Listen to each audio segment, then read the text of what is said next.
नमस्कार, स्वागत है आपका हमारे चैनल पर। मैं हूं आपके साथ Shipra Saini. Film the Kashmir files जहां एक तरफ बॉक्स ऑफिस पर तमाम रिकॉर्ड ब्रेक कर रही है और फिल्म को प्रमोट करने के लिए तमाम बीजेपी शासित राज्य इस फिल्म को टैक्स फ्री कर रहे हैं, तो वहीं दूसरी तरफ विपक्ष इसे एक प्रोपेगेंडा करार दे रहा है। महाराष्ट्र में भी इस फिल्म को लेकर लगातार सियासत गरमाई हुई है, जहां महाराष्ट्र बीजेपी की ओर से लगातार ये मांग की जा रही है कि महाराष्ट्र में उद्धव ठाकरे सरकार इस फिल्म को टैक्स फ्री करे, लेकिन अभी तक इस फिल्म को वहां टैक्स फ्री नहीं किया गया है। बजाय इसके जो उद्धव ठाकरे सरकार में मंत्री हैं, उनके बयान सामने आ रहे हैं और वो ये कह रहे हैं कि इस फिल्म को केंद्र सरकार जीएसटी फ्री करे, ये उनकी तरफ से दलील दी जा रही है। लेकिन इन सब के बीच अब शिवसेना के सांसद संजय राउत का बयान सामने आया है। संजय राउत ने कहा है कि जिन्हें फिल्म देखनी होगी वो आकर देखेंगे। सिर्फ इतना ही नहीं, संजय राउत ने दलील दी है कि फिल्म कश्मीर फाइल्स को छोड़ दीजिए, हमने जब बाला साहिब ठाकरे पर फिल्म बनाई थी तो उसे भी टैक्स फ्री नहीं किया गया था, फिर भी लोग देखने आए। बाला साहिब ठाकरे ने कश्मीरी पंडितों के बच्चों के लिए मेडिकल और इंजीनियरिंग में महाराष्ट्र में एक कोटा भी रखा था। इतना ही नहीं, संजय राउत ने यह भी कहा कि तो कश्मीरी पंडित शिवसेना को जानते हैं, हम इस फाइल को जानते हैं। द कश्मीर फिल्म कैसे बनी, क्यों बनी और इस फिल्म का एजेंडा क्या है, सबको पता है। कश्मीर फिल्म को लेकर जो राजनीति हो रही है वो ठीक नहीं है। यानी शिवसेना के सांसद संजय राउत जाहिर तौर पर इस फिल्म के शरके केंद्र सरकार पर, मोदी सरकार पर निशाना साध रहे हैं और इसे एक एजेंडा करार दे रहे हैं। और बाला साहेब ठाकरे पर जो फिल्म बनी थी कश्मीर फाइल की तुलना उनसे की जाने की कोशिश की जा रही है।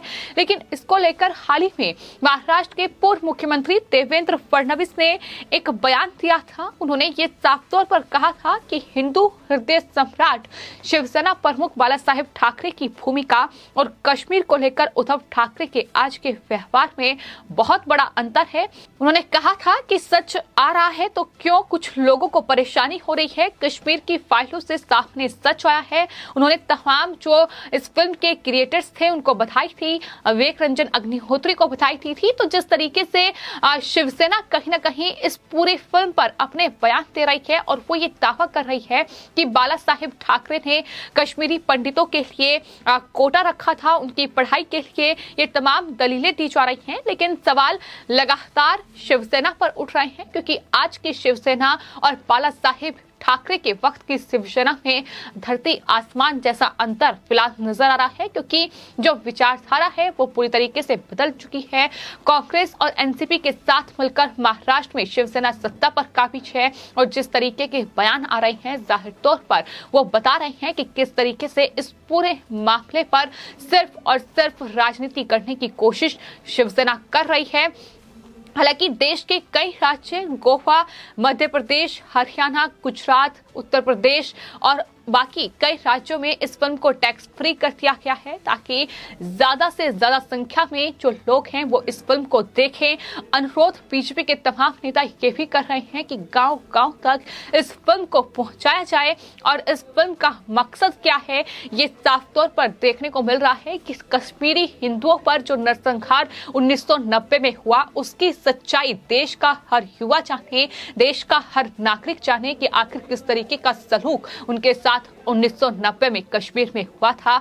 आखिर क्यों उन्हें आज तक इंसाफ नहीं मिल पाया, आखिर क्यों कश्मीरी पंडितों के इंसाफ की लड़ाई कोई नहीं लड़ पाया, आखिर क्यों कश्मीरी पंडित आज भी अपने देश में बेबस हैं, लाचार हैं और इस तरीके से विस्थापित का जीवन आज भी व्यतीत कर रहे हैं। वो अपने घरों को लौटने में आज भी उतने सक्षम नहीं है। हालांकि 370 हटने के बाद जम्मू कश्मीर में प्रधानमंत्री नरेंद्र मोदी और तमाम केंद्रीय मंत्रियों की यह कोशिश रही है कि कश्मीरी पंडितों, कश्मीरी हिंदुओं के जो पुनर्वास के तमाम रास्ते हैं वो कश्मीर में खोले जाएं। और जो संजय राउत ये बयान दे रहे हैं, इसके साथ साथ सवाल संजय राउत ने यह भी किया है कि प्रधानमंत्री नरेंद्र मोदी ने 2014 में कश्मीरी पंडितों की घर वापसी और पाकिस्तान अधिकृत कश्मीर को वापस लाने का जो वादा किया था, उन्होंने क्या उसे आज तक पूरा किया? ये सवाल संजय राउत की ओर से किया गया है। हम भी इंतजार कर रहे हैं कि आखिर ये कब होगा। संजय राउत ने महाराष्ट्र में होली पर लगाए गए प्रतिबंधों को लेकर भी जवाब दिया। उन्होंने कहा कि महाराष्ट्र सरकार ने होली को लेकर जो प्रतिबंध लगाए हैं वो केंद्र की एडवाइजरी के मुताबिक है, ताकि कोरोना दोबारा ना फैले। यानी किस तरीके से हिंदू त्योहारों को लेकर कोविड गाइडलाइन का हवाला दिया जा रहा है, लेकिन यही उद्धव ठाकरे सरकार मुहर्रम और ईद जैसे त्योहारों पर कोविड गाइडलाइन भूल जाती है, तब उसे केंद्र सरकार की गाइडलाइन याद नहीं आती है। और यही वजह है कि इस तरीके से तमाम बीजेपी के नेता लगातार उद्धव ठाकरे सरकार पर हमलावर हैं। लेकिन संजय राउत जो सवाल उठा रहे हैं कि आखिर कश्मीर में कश्मीरी हिंदुओं और पंडितों के पुनर्वास के लिए क्या कोशिशें की गई, तो आपको बता दें जम्मू कश्मीर से विशेष राज्य का दर्जा अनुच्छेद 370 के हटने और राज्यों को 2 टुकड़ों में बांटा गया था, लद्दाख और जम्मू कश्मीर, जो कि केंद्र शासित प्रदेश बना है। और उसके बाद केंद्र सरकार पर तमाम सवाल उठे। प्रधानमंत्री नरेंद्र मोदी के इस फैसले पर तमाम सवाल उठाए गए, लेकिन सवाल ये भी उठाए गए कि आखिर क्या कोशिशें अब तक उनके पुनर्वास के लिए हुई हैं। तो आपको बता दें सरकार की ओर से जो आंकड़ा जम्मू कश्मीर को लेकर पेश किया गया है, सबसे पहले 2015 में ही कश्मीरी पंडितों को लेकर सरकार की ओर से जो वृद्ध योजना चल रही थी, उस वृद्ध योजना को बढ़ाया गया और दूसरी वृद्ध योजना का ऐलान किया गया, जो कि कश्मीरी पंडितों के लिए थी। इसके लागू होने के बाद 2017 से 2022 के बीच 5 साल के इस अंतराल में 610 कश्मीरी पंडितों को उनके कश्मीर स्थित घर वापस लौटाए जा चुके हैं। कश्मीरी पंडितों का एक बड़ा तबका, ये सभी घर 1980 से 1990 के दौर में जो वहां से भागने पर मजबूर हुए थे, ये तमाम 610 वो कश्मीरी पंडित के परिवार थे। सरकार का ये भी कहना है कि 5 अगस्त 2019 के बाद से अब तक 1700 कश्मीरी पंडितों को सरकारी नौकरियां मिली हैं, जिसका आंकड़ा हाल ही में राज्यसभा में गृह राज्य मंत्री नित्यानंद राय ने जानकारी दी थी और बताया था कि कश्मीरी प्रवासी परिवारों को दोबारा इस केंद्र शासित प्रदेश में स्थापित करने के लिए, बसाने के लिए 2019 से ही तेजी लाई गई है। यानी आर्टिकल 370 हटने के बाद लगातार सरकार इस दिशा में काम कर रही है और इस साल फरवरी तक पहले 1997 और फिर 1140 अतिरिक्त नौकरियां जो हैं वो कश्मीरी पंडितों को, कश्मीरी हिंदुओं को दी गई हैं। 2015 के बाद से अब तक 3800 से ज्यादा प्रवासी नौकरियों के लिए घाटी लौट चुके हैं। इसके अलावा 2021 में ही 2000 और प्रवासियों के लौटने की संभावना सरकार की ओर से जताई जा चुकी है। इसके अलावा कश्मीरी पंडितों के लिए घाटी में सरकारी नौकरी के साथ रहने की व्यवस्था भी लगातार सरकार की ओर से की जा रही है और इसी के तहत फिलहाल कश्मीर में 920 करोड़ की लागत से 6000 ट्रांजिट घर बनाए जा चुके हैं। सरकारी नौकरियों में कश्मीरी पंडितों की संख्या को बढ़ाया जाए, इसकी भी कोशिश लगातार सरकार की ओर से की जा रही है। जिन 19 जगहों पर इनके लिए फ्लैट बनाए जा रहे हैं, उसमें बांदीपुरा, बारामूला, बड़गांव समेत कई जगह शामिल हैं।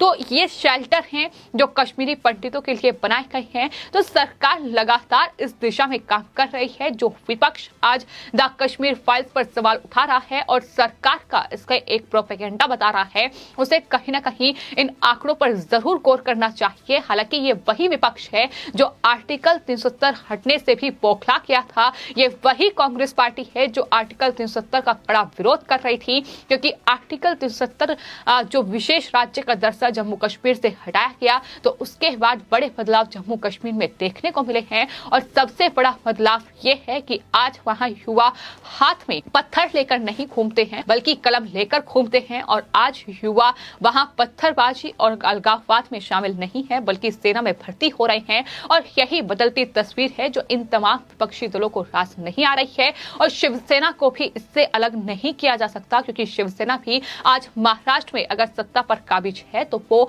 वहां एनसीपी और कांग्रेस पार्टी के साथ मिलकर सत्ता चला रही है। और किस तरीके से शिवसेना अपनी विचारधारा बदल चुकी है, ये लगातार हम देख रहे हैं कि वहां हिंदुओं के त्योहारों पर प्रतिबंध लगाया जाता है, वहां कोविड गाइडलाइन का हवाला देकर मंदिरों के कपाट महीनों महीनों तक बंद रखे जाते हैं, लेकिन ऐसी तस्वीर किसी दूसरे त्योहार पर नजर नहीं आती है। तो ये अपने आप में तमाम चीजें हैं जो बताती हैं कि किस तरीके से महाराष्ट्र सरकार फिलहाल काम कर रही है, किस तरीके से शिवसेना जो है वो कहीं ना कहीं कांग्रेस और एनसीपी की भाषा बोल रही है। तो ऐसे में संजय राउत का ये कहना कि ये एक एजेंडे के तहत फिल्म बनाई गई है, जाहिर तौर पर सवाल खड़े करती है कि क्या कश्मीरी पंडितों का दर्द, कश्मीरी हिंदुओं का दर्द, जिसमें न सिर्फ कश्मीरी पंडित हैं, जिसमें तमाम अलग अलग समुदाय, अलग अलग जाति के लोग शामिल हैं, क्या उनका दर्द अब भी शिवसेना समझना नहीं चाहती है या समझकर भी इस राजनीति के चक्कर में अनजान बन रही है? फिलहाल आपकी इस पूरे मामले पर क्या राय है, हमें कमेंट बॉक्स में जरूर लिखें